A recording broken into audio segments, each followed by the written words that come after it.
Consider the parabola y square equal to 4x। तो Y square equal to 4x जो होता है वो एक स्टैंडर्ड राइट हैंडेड पैराबोला है, जिसको आप Y square equal to 4ax से कंपेयर करेंगे तो a की वैल्यू 1 हो जाएगी।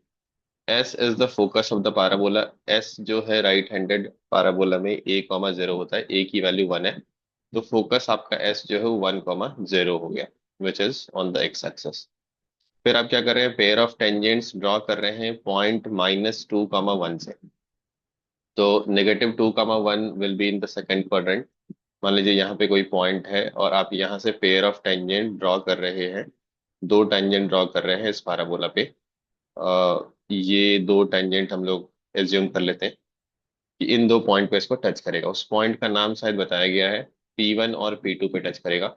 तो let's call this point in the first quadrant as P1, और सेकंड फोर्थ क्वाड्रेंट में जो पॉइंट है उसको P2 बोल देते हैं। और ये पॉइंट P है जहां से आप पेयर ऑफ टेंजेंट ड्रॉ कर रहे हैं। फिर उसके बाद बताया जा रहा है कि Q1 and Q2 with the points on S P1 P2। ठीक है, उसमें हम लोग आगे जाते हैं, पहले हम लोग P1 P2 फाइंड आउट कर लेते हैं। तो P1 P2 का कोऑर्डिनेट फाइंड आउट करने का बहुत सारा तरीका हो सकता है। एक तरीका ये हो सकता है कि आप टेंजेंट का इक्वेशन लिख दीजिए स्लोप फॉर्म में, y equal to mx plus a by m. फिर आप उसको सेटिस्फाई करा दीजिए -2, 1 से, वहां से स्लोप की वैल्यू आ जाएगी। दूसरा तरीका कि आप पैरामेट्रिक फॉर्म में लिख दीजिए T Y equal to X plus A T square, A की वैल्यू 1 है, वहां से आप इसको इस पॉइंट को सेटिस्फाई करा दीजिए, वहां से टी की वैल्यू आ जाएगी। तीसरा तरीका ये हो सकता है कि आप इसको a t1 square 2a t1 assume करके फिर जो रिजल्ट होता है कि point of intersection of tangent is a t1 t2 a t1 + t2, उससे भी कर सकते हैं। मैं फिलहाल इन तीनों तरीके में से किसी से भी नहीं जा रहा, मैं आ रहा हूँ कॉर्ड ऑफ कॉन्टेक्ट से। ये जो P1 P2 लाइन होगा ना, ये पॉइंट P के रेस्पेक्ट में एक कॉर्ड ऑफ कॉन्टेक्ट बनेगा। एंड कॉर्ड ऑफ कॉन्टेक्ट का जो इक्वेशन होता है वो T इक्वल टू 0 होता है, मतलब हमें ट्रांसफॉर्मेशन प्रोसेस फॉलो करना पड़ेगा with respect two point P। तो इसमें हम लोग क्या करते हैं, वाई स्क्वायर को ट्रांसफॉर्म करते हैं y1 में, y1 आपका 1 है, और x को ट्रांसफॉर्म करते हैं हम लोग x + x1/2 में। तो ये इक्वेशन आपका हो गया लाइन P1 P2 का। इसको हम लोग पैराबोला के साथ सॉल्व कर लेंगे, हमें कोऑर्डिनेट मिल जाएगी। तो आपको यहाँ से x की वैल्यू ले लेनी चाहिए। 2x की वैल्यू आपके पास आ रही है y + 4, and let's plug it in the equation y square equal to 4x। तो y square is equal to 4x, मतलब इसका भी ट्वाइस 2y + 8। तो यहाँ से y की दो वैल्यू आ जाएगी, one value will be equal to 4 and the other value is equal to -2। Clearly first quadrant वाला आपका 4 रहेगा। जैसे ही आप यहाँ पे रखेंगे 4, x की वैल्यू 4 आ जाएगी। और T2 जो कोऑर्डिनेट है उसका y कोऑर्डिनेट -2 रहेगा। जैसे आप -2 रखेंगे तो ये आपका 1 हो जाएगा। अच्छा, एक चीज आप ऑब्जर्व कर पा रहे हो कि फोकस का भी x कोऑर्डिनेट 1 है और P2 का भी x कोऑर्डिनेट 1 है। इसका मतलब ये हुआ कि फोकस जो है वो इस वर्टिकल लाइन पे लाई करेगा जो P2 से पास कर रहा है। तो this is very nice observation, इससे आप कुछ कोऑर्डिनेट आसानी से निकाल सकते हैं।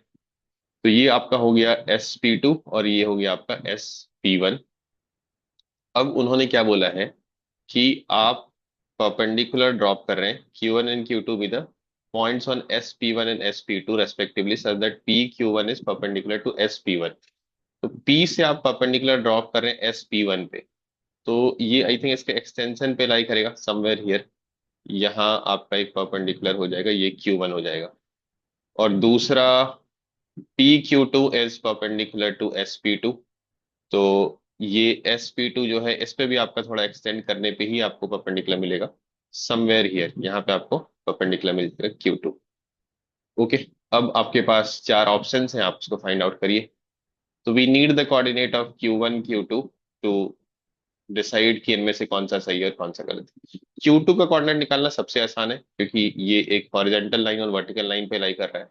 तो अगर इस हॉरिजॉन्टल लाइन को देखें तो यहाँ पे y कोऑर्डिनेट तो हर जगह पे सेम रहेगा, तो P का y कोऑर्डिनेट पिक कर लेगा Q2। और इस वर्टिकल लाइन को देखें तो यहाँ पे x कोऑर्डिनेट सेम रहेगा, तो ये P2 का x कोऑर्डिनेट पिक कर लेगा। तो Q2 का कोऑर्डिनेट निकालना बहुत आसान है, 1,1 हो गया। तो आपको Q1 निकालना पड़ेगा। Q1 में थोड़ा सा कैलकुलेशन करना पड़ेगा आपको। Q1 क्या है, Q1 is foot of perpendicular from point P on the line SP1। तो आप लाइन SP1 का इक्वेशन लिख दीजिए और फुट ऑफ परपेंडिकुलर का रिजल्ट यूज कर लीजिए। आप ऐसा भी कर सकते थे कि आप PQ1 का इक्वेशन लिख के इन दोनों को सॉल्व भी कर सकते हैं, that is also one way of solving it. फिलहाल मैं फुट ऑफ परपेंडिकुलर का रिजल्ट यूज कर रहा हूँ।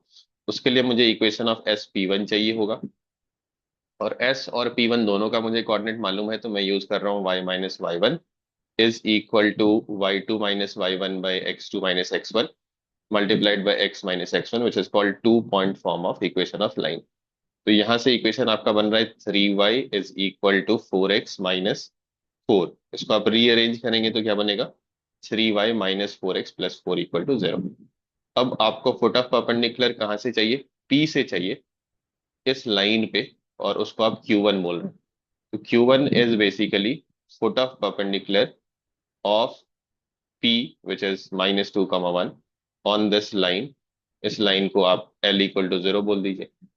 तो फोटो परपेंडिकुलर का रिजल्ट आप यूज करिए। मान लीजिए कि Q1 का कोऑर्डिनेट अगर अल्फा बीटा है, तो रिजल्ट कैसा है, डिफरेंस ऑफ एक्स कोऑर्डिनेट, तो alpha minus -2 divided by x coefficient जो कि -4 है, is equal to difference of y coordinate beta -1 divide by y coefficient जो कि 3 है, is equal to minus, foot of perpendicular निकालना है तो 2 यहाँ पे नहीं लिखना है आपको। 2 कब लिखना होता है, जब आपको इमेज चाहिए होता है, तो 2 अभी नहीं चाहिए आपको। And you will plug this point in place of x and y. तो एक्स की जगह पे आपको रखना है -2, तो ये 8 हो गया, और वाई की जगह पे रखना है आपको 1, तो ये हो गया 3, +4 डिवाइड बाय एक्स कॉफिशिएंट का स्क्वायर एंड वाई कॉफिशिएंट का स्क्वायर। नीचे कोई रूट नहीं होता है यहाँ पे। सिंप्लीफाई करेंगे तो ये कितना हो जाएगा, 8 + 3 11 + 4 15, 15/25 इज -3/5। तो यहाँ से अल्फा की वैल्यू क्या आ रही है, 4 × 3 12/5 -2 इज 2/5, और बीटा की वैल्यू क्या आ रही है, -9/5 +1, तो 5 - 9 -4/5 आ रही है।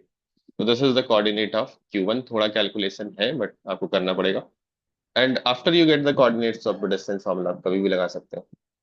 तो S Q1 कितना हो गया, S इज 10, Q1 जस्ट आपका आया है, मैं यहीं पे लिख देता हूँ 2/5 एंड -4/5। डिस्टेंस फॉर्मूला यूज करिए, 10 और 2 5 -4 5, तो 1 - 2/5 ये आपका हो गया 3/5 का स्क्वायर एंड 4/5 का स्क्वायर। ये तो 1 आ रहा है, 2 तो नहीं आ रहा है।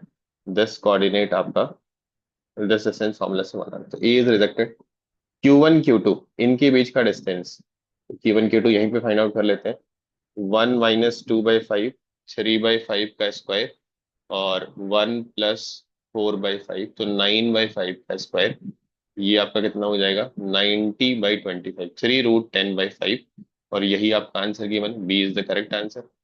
PQ1, पी कहाँ पे है, -2, 1, Q1 आपका ये निकल के आया है। तो PQ1 फाइंड आउट कर लीजिए। PQ1 डिस्टेंस फॉर्मूला से क्या हो जाएगा आपका,